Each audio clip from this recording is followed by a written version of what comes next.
is Jason. I'm one of the pastors on staff here at C3. Welcome. Ryan Buchanan loves his parents. His very, very, very, very religious parents. Ryan's also a practical joker. Some of you are practical jokers. I know your legendary stories of trickery.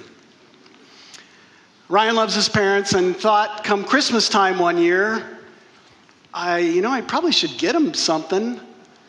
With that little, whatever it is on the shoulder saying, well, what if you got him something they weren't expecting? Said, well, get him a Jesus picture. Religious people, they would really like that. And so he thought, oh, okay. So he starts looking around. And he got him a Jesus picture all right, beautifully enlarged and framed, wrapped it up for Christmas Day. It just so happened this was the picture he gave them.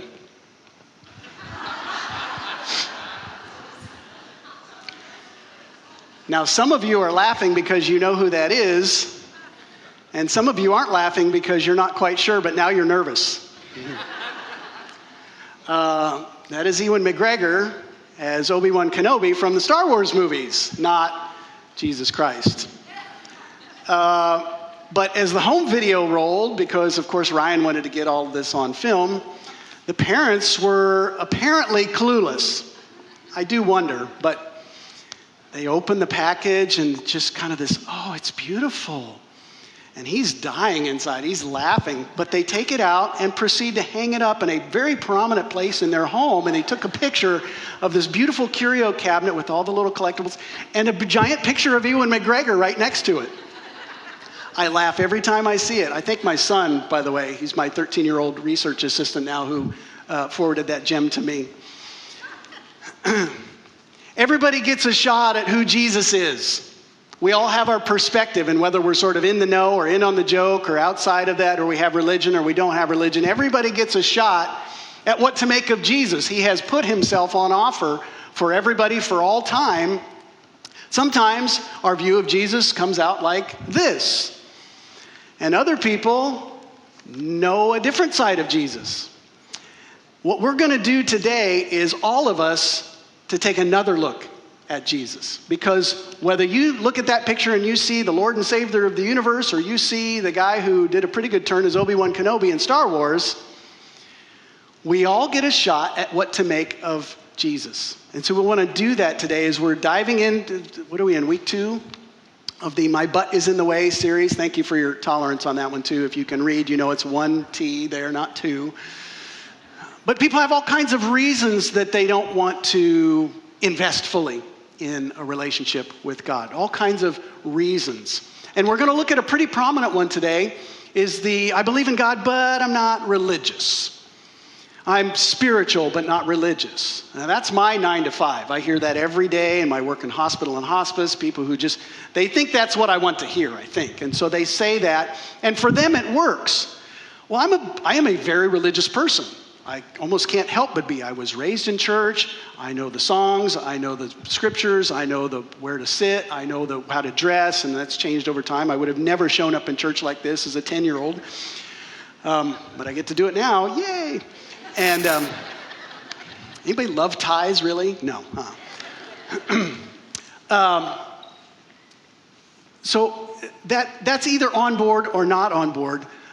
What's been interesting is to do a little bit of research, because this really, to me, is kind of a mystery demographic. I make assumptions like we all do about people I don't know or understand or have FaceTime with, but I'm learning a little more. Well, there's a group called the Barna Group. It's kind of like the Gallup poll, only for things related to church and religion and faith and spirituality. And they have done thousands of interviews with people and compiled the data.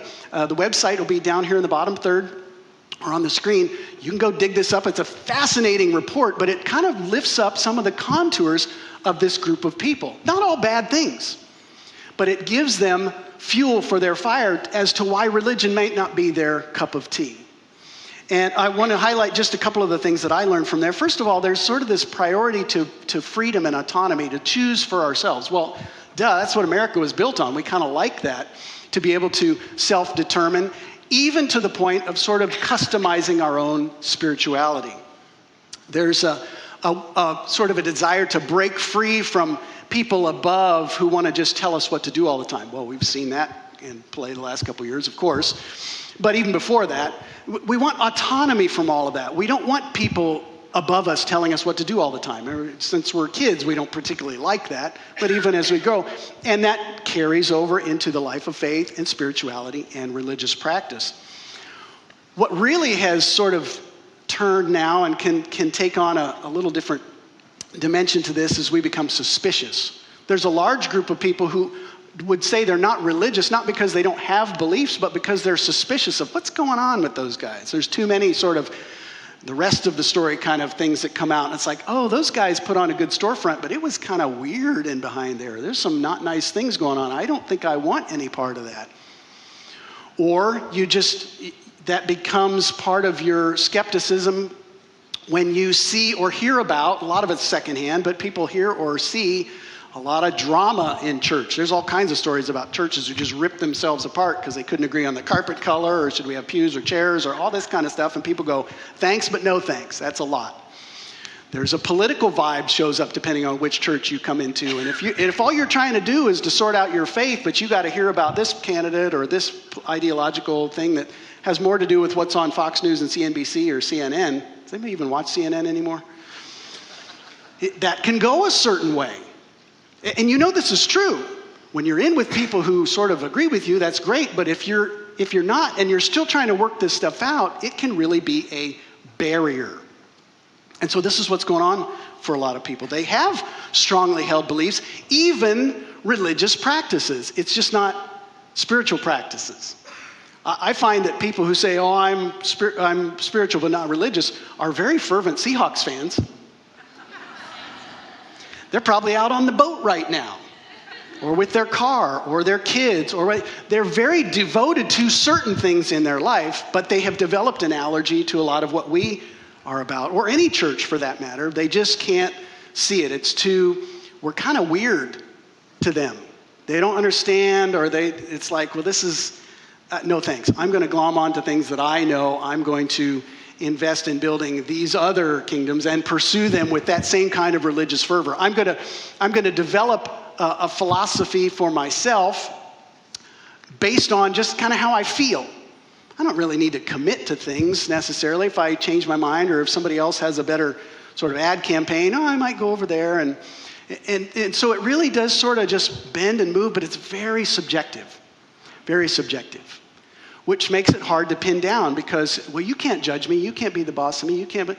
And to be unwilling almost to come into a collective where we agree that we are going to precisely talk about some things together. We are going to ask you to do some things. We are going to have conversations that might make you uncomfortable, even if we don't back down and say, well, you believe what you believe and I'll believe. We don't do that sometimes. And we are going to focus on community and being together, even if we disagree on things. Now, all of that's happening, and some people say, I can't do it, won't do it. I'm going to go figure things out another way. Here's the point. Whether you are like I am, religious, you know how it goes, you're in that culture, it's very familiar, it's even a welcome thing for you to flesh out your spirituality, or if you are not in that camp, and I do not make assumptions that just because you're here doesn't mean you're not in this camp, the spiritual but not religious. Maybe you're giving it a try, again, looking for a reason to continue to build your confirmation bias. See, yeah, those church people, they're this. Either one doesn't address a central question.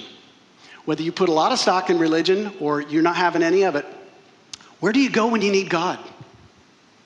Where do you go? At some point in your life, I don't care how free you think you are, at some point you will need God.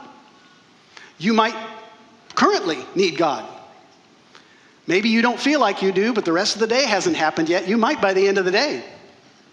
Where do you go? Some people, like I say, they bring their problems here. We see it on connection cards all the time. Other people say, well, I got problems, but church is the last place I'm going to go when I need God. I'm going to go out into nature. I'm going to go work on my car. I'm going to shop. I'm going to whatever. The Bible And the story that we're going to look at in the life of Jesus today in John chapter 4 sheds some some good light on this, because it really boils down the whole religion versus not religion thing to an issue of trust. Who do you trust? Some people don't trust Christians. They don't trust the church. Maybe they don't trust God. They have some beliefs that don't really line up when babies die or wars happen or all that don't jive with what they think it ought to be like. But again, they're only basing their own ideas on what truth is even about. So we want to dig into that, because Jesus was very, very, very comfortable with people who had these kinds of things going on in their lives. History repeats itself. We're there again. We are there again. And we will continue to be there, because we as humans continue to go down this path of feeling like, well, I can do whatever I want, until it begins to burn us. And then we're like, well, then what? So let's look at that and see what God has to say. Because if we don't, here's what happens. And we see it in society. And maybe you've been this way, or you're kind of fighting through it, or you're trying to resist it. You feel it welling up in you. When we put so much distrust in everything out there and we begin to trust ourselves, that turns into armor. Because really what we're doing is we're uncomfortable with the fact that we have problems that we can't solve on our own. And so we dig in and we begin to put a sense of security in things that really won't hold up under pressure. And we don't deal with our hurts, and we don't deal with the pain points in our life, and we don't deal with the shame that we might feel. We don't know what else to do, so we armor up. And we dig in, and we're ready for a fight. And if you haven't seen that in our society, you are asleep. Enter the person of Jesus Christ, and let's see how he addresses this. This is God's big idea for the day, by the way. There is no good substitute for getting close to God. You can pursue whatever you want in your life with the greatest passion on earth, religion included. There is no good substitute for getting close to God. Jesus did not come to start a religion. He came to save the world. All of it. Everyone. Everyone, religious or not. So let's see how he did it. John chapter 4. You ever sit down to a really big meal and you say, oh my gosh, how am I going to do all of this? And you die trying because it's so good. This is what John 4 feels like. So we're not going to get to all of the stuff that I would love to have conversation about. I'll stick around after if you have things you want to, that stuck out to you. But here's what kind of sticks out to me in this story. And again, well-worn path. If you know church, you know all the stories. Jesus in John chapter 4, so Matthew, Mark, Luke, John, these 4 gospel accounts of the life of Jesus told from different people. John was with Jesus, not on scene at this particular event. He was off getting food, as we learn about. John chapter 4, we get this anecdote of Jesus meeting one-on-one with somebody who probably would have identified as spiritual but not religious. So here's where he goes. John chapter 4, Jesus left Judea and went back once more to Galilee. Now he had to go through Samaria. Boop. Quick time out. Anybody know their geography? All right, I'll help you out. Let's get a map up here. This is Judea. I feel like a weatherman. This is Judea. Partly cloudy, chance of showers today. This is Judea. This is where he was. This is where he needed to go.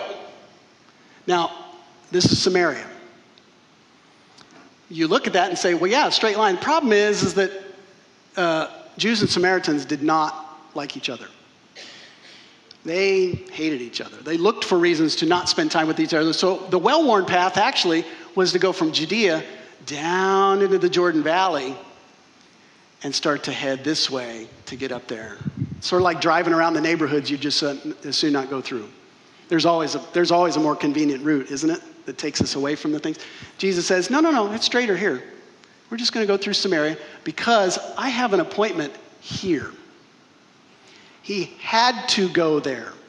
He didn't have to go there, but he had to go there. He was compelled to go there because there was somebody who needed him, who didn't even know they needed him. And so he went to them. Church, listen up. Not everybody's going to come here. Not everybody's going to show up. You can invite them all you want. And we want to be a place that welcomes, but sometimes we got to go to them. Whoever them is, and I'm going to push against that in a little bit because I think it's only us.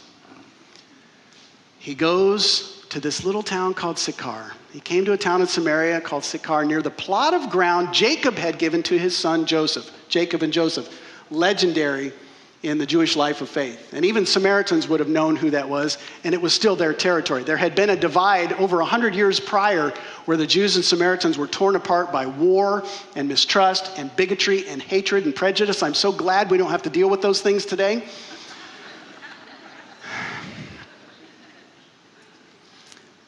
So these people knew that this was Jacob's well. That's how it was known.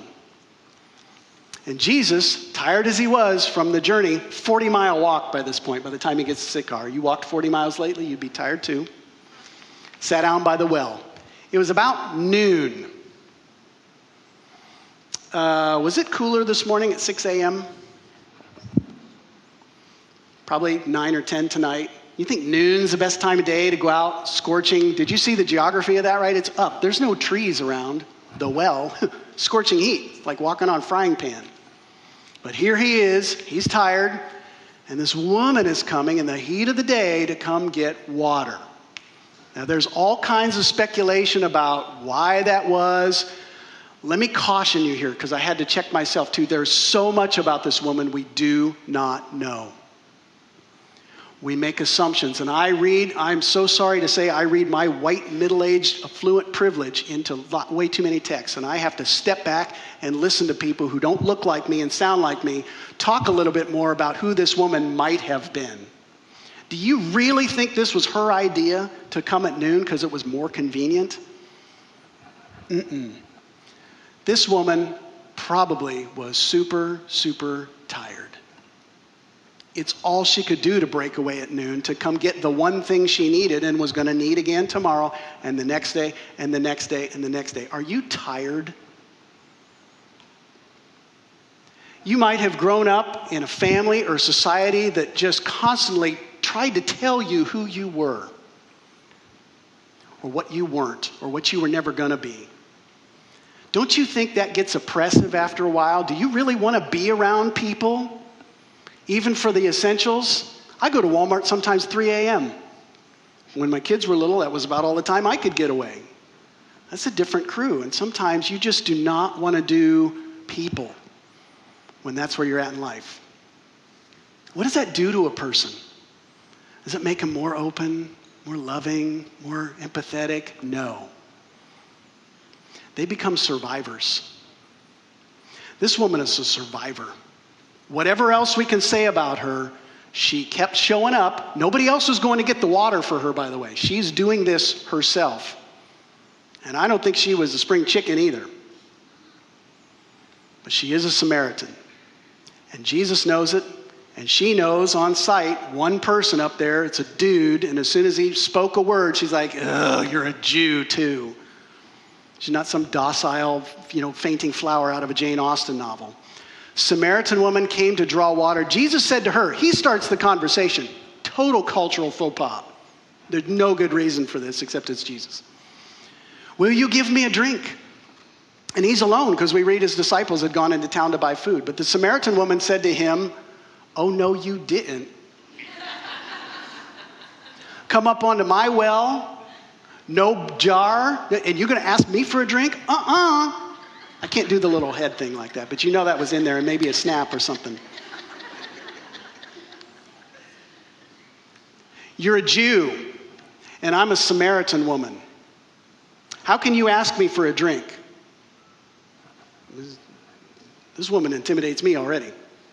Jews did not associate with Samaritans. Cultural divide, things that they had inherited, hatred and prejudice that just came on board because, well, those Samaritans are this way. Have you ever met one? Well, no, but they are this.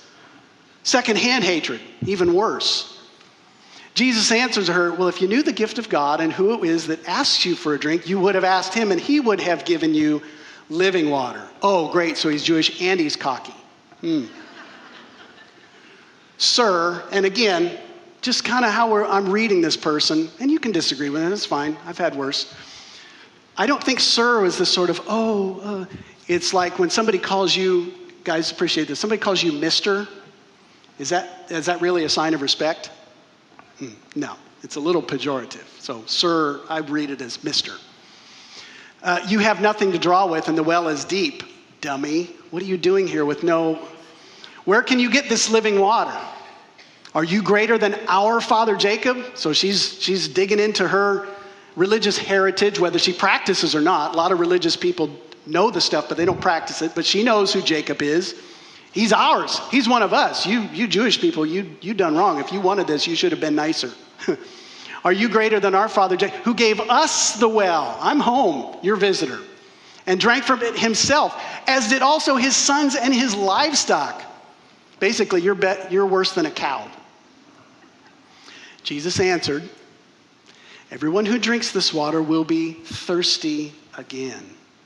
This was not her first time at the well. It wasn't going to be her last. But whoever drinks the water I give them will never thirst. Indeed, the water I give them will become in them a spring of water, welling up to eternal life. The woman said, Mister, yeah, give me this water so I won't get thirsty and have to keep coming up here to draw water. She was tired. This was not a just, run into the faucet and get some water. This was walk with heavy jars to go get essentials. This was her grind. This was her job. This was her office.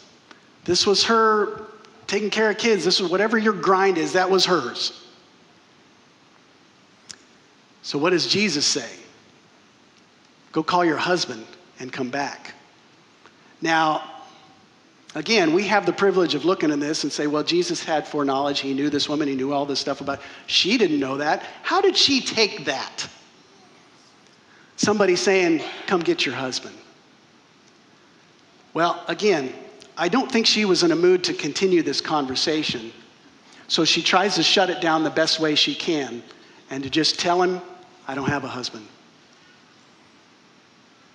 Can we move on? Kind of thing, right? I don't have a husband. Get out of my business. You're not even supposed to be here. I don't have a husband.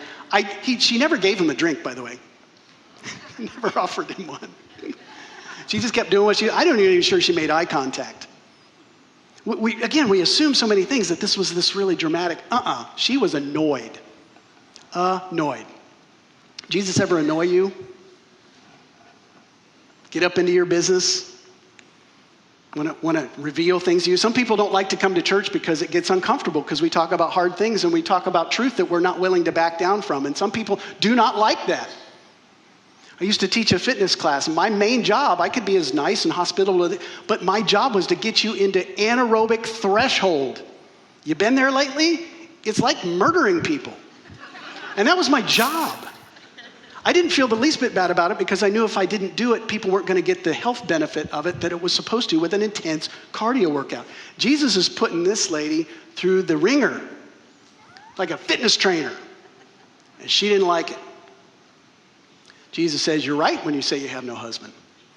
Fact is, you've had 5 husbands, and the man you now have is not your husband. What you have just said is quite true. Now again, Jesus knew it all, and what might feel like sort of rubbing salt in the wound actually is kindness. Because what Jesus actually saw was something that we miss a lot of times. And my kids actually have brought this to light too. Women's rights haven't always been a thing. You think 5 times divorcing was this woman's idea? This was a man's world. And the irony of ironies is that Jacob's well was a place where people got engaged all of the time. She had been proposed to maybe 5 times at that well and had been divorced publicly because all you had to do was get a big group of people around and say 3 times, I divorce you, I divorce you, I divorce you. And it could be for very, very petty, embarrassing reasons. She had been shamed in that way. She had been like this 5 times. What in the world would that do to you? Jesus says, I see you. You've been here 5 times like that. And the man you're with is now your husband. Do we really have room to judge people who have been through that kind of ringer? No wonder they give up. No wonder they lose faith and hope. She didn't quite see it that way.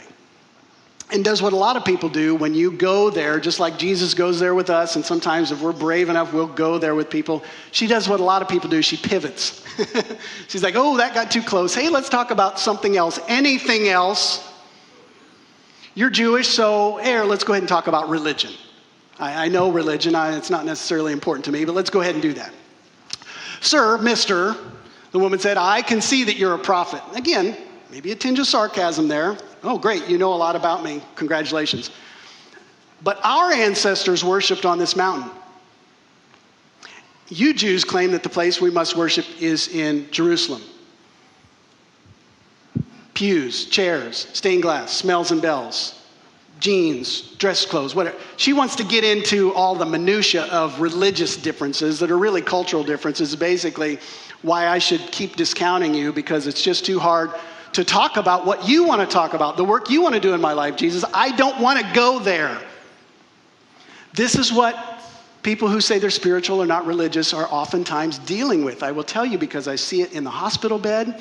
I see it in the deathbed. People who are willing to go to their grave with this is their mentality.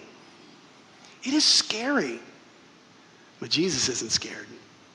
He's not scared of your stuff. He's not scared of my stuff. He's not scared of this woman. He says, woman, believe me, a time is coming when you will worship the Father neither on this mountain nor in Jerusalem. In other words, religion, irreligion doesn't even matter. Let's get to what this is really about. You Samaritans worship what you do not know, and they did. They had some weird religious beliefs. It was kind of a mutt religion after a while. We worship what we do know, for salvation is from the Jews. Jesus was Jewish. He came as a Jew into the world, so he wasn't wrong. Yet a time is coming and has now come when true worshipers will worship the Father in spirit and in truth, for they are the kind of worshipers the Father seeks. God is spirit. We've tried to make religion and worshiping God be about so many other things. What kind of music we play, how much light or darkness we have, what our space looks like, all this stuff. Jesus says, wait a minute, whoa. We got to take the conversation away from any of that and find this third way. God is spirit, and his worshipers must worship in spirit and in truth. Those are inner works.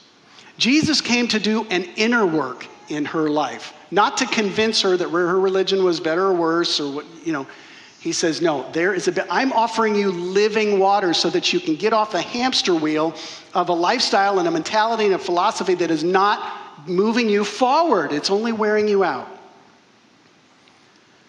And the woman at that point, I think, is ready. Because she says, I know that Messiah, the Christ, somebody they would have agreed upon, Jews and Samaritans would have agreed that this is a person who's going to come and fix everything, is coming. When he comes, he will explain everything to us. And Jesus declared, game, set, match. I, the one speaking to you, I am he. Jesus is not here to argue with you. He's here to serve and to offer you himself.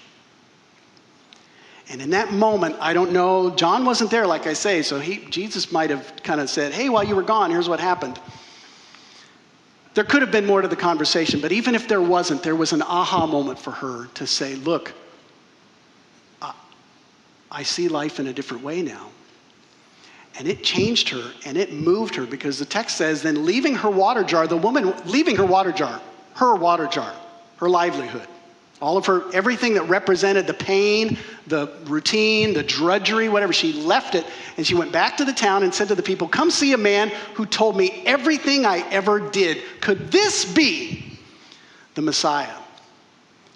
And they came out of the town and made their way toward him. Many of the Samaritans from that town believed in him. Why? Because he was so smart and, oh, hey, great, a Jew in our town. No, because of the woman's testimony. He told me everything I ever did. What a transformation. What a fantastic story. And all the more so because this woman was a lot like the people that you and I work with and live with and shop with and go to the ball game with and see in our neighborhood. They are us. And what Jesus did for them is something that you and I need to do if you have said yes to him. And if you're not there yet, I want to offer you something different too, because the last thing we need to do is to just give you a bunch of religious hoops to jump through and think that that's really addressing the deepest part of your life. It's not. Jesus says, I am the living water that you're seeking. I have come to offer you myself. There is no good substitute for getting close to God. But there's three points I want us to think about just to reinforce, and some of it might seem like 101. I do not care because I don't want to make assumptions about us. The first one is this: Jesus wants you. He wants you. There was no other reason for him to walk 40 miles straight through barren, treeless, whatever, to get to that well than to meet that woman at noon. You may never get here. If you're watching online, listen to me. You may never get to this campus. Doesn't matter. Jesus will meet you where you are. And church, we might have to too.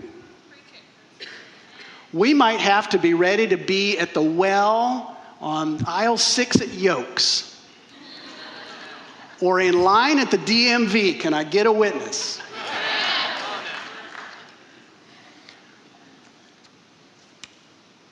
We might have to do some of the legwork too, to go to Sychar, to Jacob's Well. Because that's where Jesus wants to meet people, is at their deepest point of hopelessness and resentment and bitterness and pain. Because he's the only one that can free us from any of that. Whether we want him to or not. That was not on that woman's to-do list that day, but it happened anyways. You might be surprised at the transformations that come when we meet at the well. This is my most expensive illustration. Can I give you $20? Absolutely. She's shaking me off, really? Who said absolutely? Oh, okay. Hang on just a second.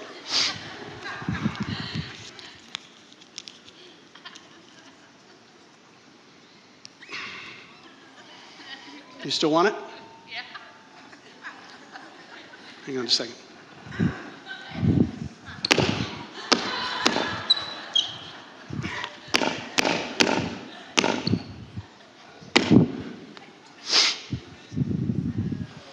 You still want it?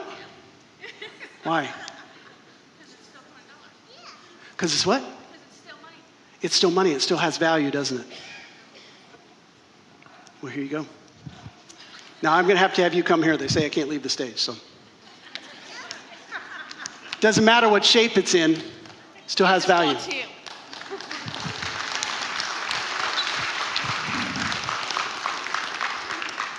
Friends, I don't care what society has said or your family has said or that parent that didn't hug you or love you enough says about you. Jesus wants you.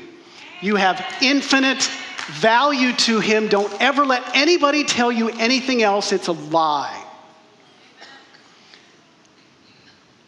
Jesus wants you. Second thing I want us to take away, though, is that we need others. People who are allergic to church or whatever think they can do it on their own, and I think that's a lie too. Interesting that Jesus freed that woman, and what did it lead to? It led to reconciliation this way. She went back to people who might not have really given her much of a second thought either. And they're the first people she told because at least they were her people. We need others. You don't have to believe a thing we talk about around here because it's more important that you belong. It's more important that you belong around here. It's what our hearts need, is a sense of belonging. We can work on the beliefs as we go. We can have all kinds of good, lively conversation about that. We need others. This woman needed people. She needed to be restored to community so that she had a chance to really not only work on her own stuff, but then to influence other people. I think Jesus took the blinders off of her in that moment. She began to see that, hey, other people might need what I needed. And it led her back to community, to others. And the last one I kind of already mentioned is there's no them, there's only us. There is only us. When Jesus found and gave this woman freedom this way, she also broke the barriers off of any kind of prejudice and hatred and animosity. One of the things that I've observed over almost 25 years here is that the more we talk about Jesus and the work that he does, the browner we get, the younger we get, the redder and bluer we get, the masked and unmasked we get, the more able-bodied and the more disabled or differently abled we get. We have become more diverse, not by pursuing diversity as a strategy, but to talk about the work that Jesus can do in every human heart. Don't you see? It doesn't matter. It can't matter. Jesus made himself available to every single person. It is not your job to be the hall monitor. Nobody's asking you to do that. You are to be the messenger, the witness, whether people get here or not. And to not pick and choose to say, well, they probably didn't vote the way I do, or they live in a different part of town, or they drive a crappy car. Not your job. Be Jesus to them. Final question, we need to get out of here. What is your well? What's your well? What's the thing that just feels endless, grind? Maybe religion. Maybe you've just been convinced that if I come to church enough, if I just do all the right things, that somehow that's going to work. And you're finding that that's not really true because you've placed it in something that Jesus came to supersede and say, no. That's the water that's going to run out. I'm the living water. Maybe it's some other life pursuit. Maybe it's a relationship. Maybe it's 5 relationships and the 6th one isn't working out so well. Jesus comes in as number 7, by the way, perfect number, and says, why don't you give me a try? Now, he wasn't courting this woman romantically at the well, but don't you think there's a little bit of that there that says, I want to woo you to me. You can come up with all the reasons you want. Doesn't really matter. I am here just for you. What's your well? Where's the place where you've kind of just said this to Jesus? You're not willing to, he just can't. He just can't. And he says, I don't care. I don't care. I love you no matter what. Can we just offer that to him now? Jesus, you wreck us. You take us to uncomfortable places. You meet us in uncomfortable places, and you have conversations with us that we don't always necessarily want to have, but you say, I'm unflinching in my love for you, in my desire to have a relationship with you, religious or not. Yes, religion can be helpful if it moves you down the field, but I'm mostly here for you and to heal the deepest parts of you, to make a difference in your life so that you can make a difference in the lives of those that you intersect with. They see the change, they feel it, they understand it, and it begins to work its way out. God, I ask for nothing less in this community of faith, in this city, in this state. God, Washington is a mess. We need healing. We need peace. We need reconciliation. And you have given us that, not through some political strategy, but through your presence in our midst. Jesus, help us to accept no substitute for what you offer us freely. We surrender our causes, our ideologies, our biases, our prejudices, our anger and hatred, our resentments, our bitterness, our strife, all of it. You take it. We want living water instead. Fill us up, God. You are our living hope. We love you and we trust you and we thank you. In Jesus' name, God's people said, Amen. Amen. Hey, thank you so much for joining us this morning at C3 Tri-Cities Online. If you were new today, I would love to know that you joined us. So go ahead and jump on to the welcome link down below in the chat. There, we're going to get to know you a little bit and say welcome to the C3 Tri-Cities family. And guess what? We're going to send you a free gift just for being here. If you've been around here a while, I would love for you to go ahead and jump onto your C3 Tri-Cities app or the link down below in the chat and fill out your Connect card. It's so important for us that each person connects with us each week, and we want to know that you joined us. So go ahead and fill that out. Hey, thank you so much for joining us this morning. I hope you have an amazing week this summer, and we'll see you next week at C3 Tri-Cities Online. See ya.